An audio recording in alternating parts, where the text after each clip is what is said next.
Today we're going to communicate our ideas. We're going to use our sketches from last week about art that tells a story. Our essential questions for the day are: how will I use my sketch to create a finished drawing? What details could I add?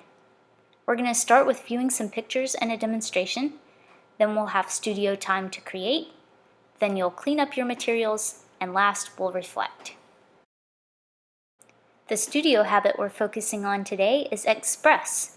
When you express your idea, you're going to think through the materials you might want to use, the lines, colors, and shapes you might want to use to express your idea. Now let's take a look at some artists' work. We'll see their sketches and see how they used those to create their finished pieces of artwork. This is by Vincent van Gogh. It's called Bedroom in Arles, and he created it in 1888. Look at the sketch and how it compares to his finished painting on the right. This is by Georgia O'Keeffe. She titled it Shell Number 1 in 1928. Look at the drawing on the left and how it compares to her painting on the right. These sketches and sculpture were created by an artist named Edgar Degas.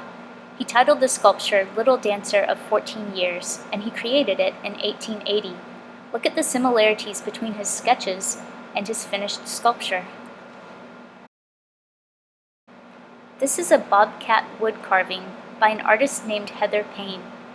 Look at her sketches she created and how she made notes to know the sizes of different parts. Today you are going to be using your sketch from last week. You should have about 3 or 4 sketches that you completed last week with the theme of art that tells a story.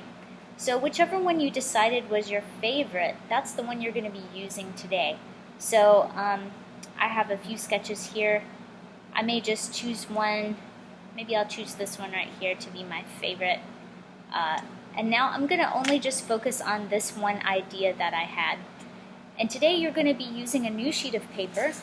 If you have blank paper, that works pretty well. Otherwise, just anything you can write on will work.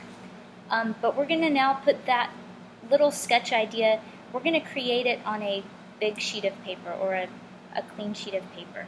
And we're going to finish it out a little more. Instead of just leaving it as a rough draft or a little idea, we're going to add the details and make it a finished drawing today. So you might want to think about the way you're drawing. If you're drawing with your paper tall ways like this or wide, you want to choose that depending on your idea. So my idea was where I'm learning to do a flip on the back. Learning how to do a backflip on the trampoline. And there are all these tall trees, so I might want to turn my paper tall ways so it sort of matches what I'm going to draw. And then you might want to choose the materials that work best for your idea. So if I wanted to color a large area, like say a bunch of grass, I might want to use a crayon without a wrapper, so you can hold it on its side to fill all that in. Before you start coloring though, you should probably sketch it out with a pencil just in case you want to change anything. So I'm going to use this as my example. I'm going to put my horizon line somewhere about right in here, just sort of sketching out lightly. I have a tree here. I'm just sort of sketching out where things go.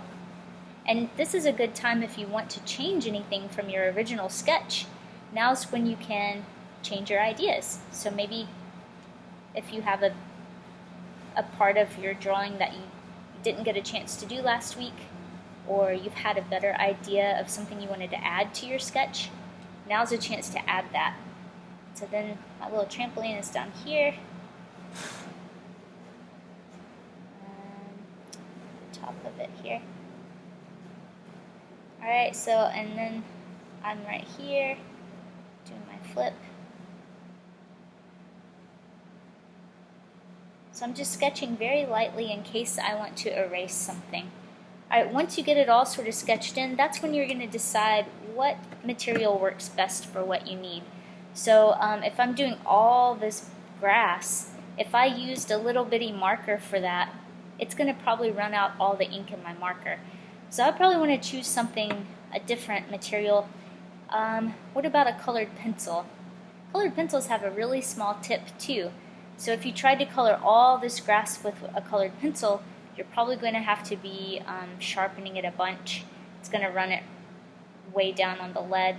But a crayon would work well for this because I can just turn it on its side and I can cover a large area really quickly, and it's not going to use up all my crayon. So you may want to think through your materials today and choose them based on what you need them for. If I wanted to do an outline of a tree, outlines are, you can use a marker for an outline, and it works pretty well to make something stand out.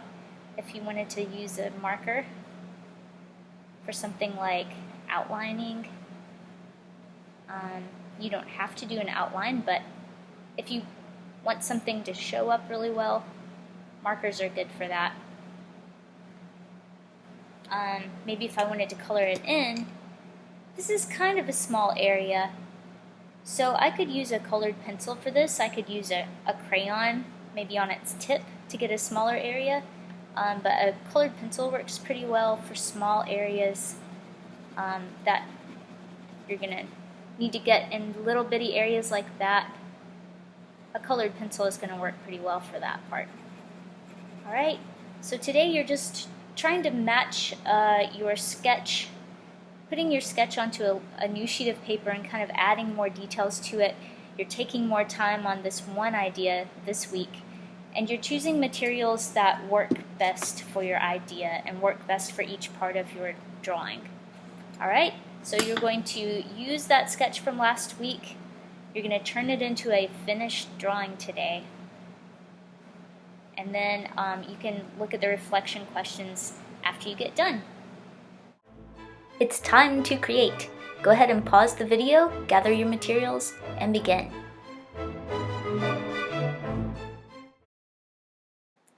As I go over the reflection questions, feel free to pause the video so that you can think through your answers or answer with someone near you.